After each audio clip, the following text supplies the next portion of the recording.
Hello நண்பா, இந்த பதிவில் நம்ம அம்பந்தோட்ட துறைமுகத்தை பற்றியும் ஸ்ரீலங்கா கட்டுற போர்ட் சிட்டியை பற்றி இந்த பதிவில் பார்ப்போம். Welcome to CK&S.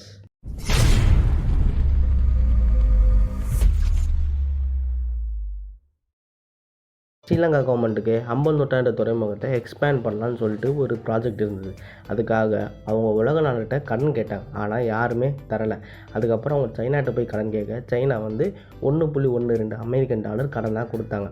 ஆனால் அதை ஸ்ரீலங்கா கவர்மெண்ட்டால் கட்ட முடியல. அப்புறம் சைனீஸ் கவர்மெண்ட் வந்து ஸ்ரீலங்காட்ட கேட்டாங்க, நாங்கள் அந்த துறைமுகத்தை ஒரு 99 வருஷம் லீஸ்க்கு எடுத்துக்கிறோம், அதுக்கப்புறம் நீங்கள் பணத்தை கொடுத்தா போதுன்னே ஸ்ரீலங்கா கவர்மெண்ட்டும் ஒத்துக்கிட்டாங்க. அதுக்கப்புறம் சைனீஸ் கவர்மெண்ட் வந்து ஸ்ரீலங்காட்ட இன்னொரு கோரிக்கையும் வச்சாங்க, எங்களுக்கு துறைமுகத்தை சுற்றி ஒரு 16,000 ஏக்கர் நிலம் வேணும், ஏன்னா எங்களோட கம்பெனிலாம் அங்கே தான் வரத்துக்கு உதவியாக இருக்குன்னு கேட்க ஸ்ரீலங்கா கவர்மெண்ட்டும் தரேன்னு சொல்லிட்டாங்க. அதுக்கப்புறம் அங்கே 2110 கோடியில் சாண்ட்ராய் ஹவாய் டயர் கம்பெனி ஒன்று வந்தது. ஸ்ரீலங்காவுக்கு கொழும்பு போர்ட் சிட்டி எக்ஸ்பேண்ட் பண்ணலான்னு ஒரு ப்ராஜெக்ட் இருந்தது.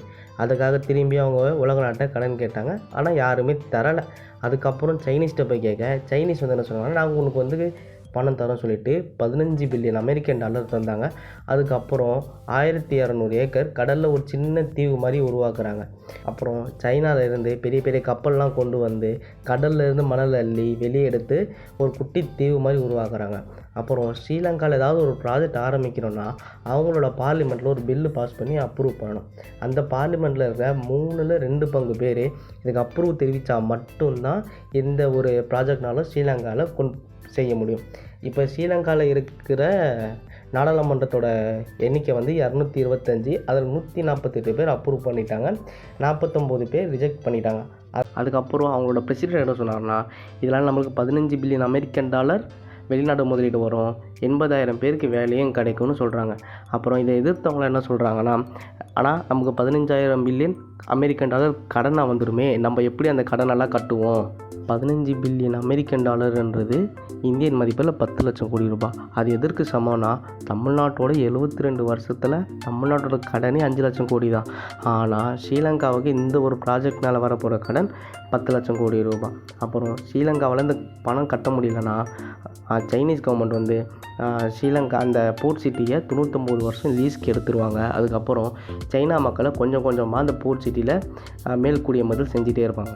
அப்புறம் இந்த கொழும்பு போர்ட் சிட்டியில் வர வரி பணம் எல்லாமே சைனீஸ் கவர்மெண்ட்டே தீர்மானிச்சிக்கலாம். இந்த வரி பணம் எல்லாமே டைரெக்டாக சைனீஸ் கவர்மெண்ட்டுக்கே போய் சேர்ந்துடும்.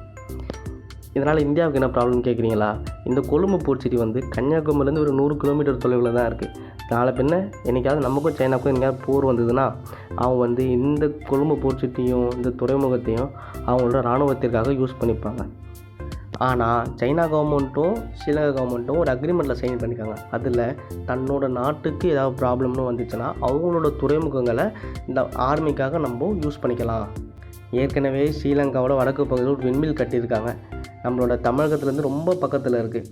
நம்மளோட மீனவர்கள்லாம் அங்கே போய் மீன் பிடிக்கும்போது ஸ்ரீலங்கா கவர்மெண்ட் வந்து சைனீஸ் ஆர்மி நிறுத்தி வச்சுருக்காங்க. அவங்க கன்று வச்சுட்டு, இது எங்களோட இடம், இந்த விண்பில்லுக்காக நாங்கள் வந்து பாதுகாப்புக்கு நிற்கிறோம், நீங்கள் இங்கெல்லாம் மீன் பிடிக்கக்கூடாதுன்னு சொல்லிட்டு அவங்க இப்பயே மிரட்டுறாங்க. அப்புறம் ஸ்ரீலங்காவுக்கு இந்தியன் ஓஷனை கட்டுப்படுத்தணும்னு ஒரு பெரிய கனவு இருக்குது. அது எதற்காகனா, அரபிக் கண்ட்ரியிலேருந்து வர பெட்ரோல் எல்லாமே 54% இந்த இந்தியன் ஓஷன் வழியாக தான் வணிகம் நடக்கும்.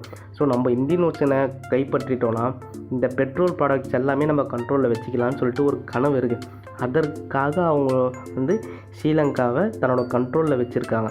அப்புறம் அவங்களோட பட்டு வழி பாதை, அதுக்கு ஸ்ரீலங்கா வந்து ஒரு பெரிய அடித்தளமாக இருக்கும்.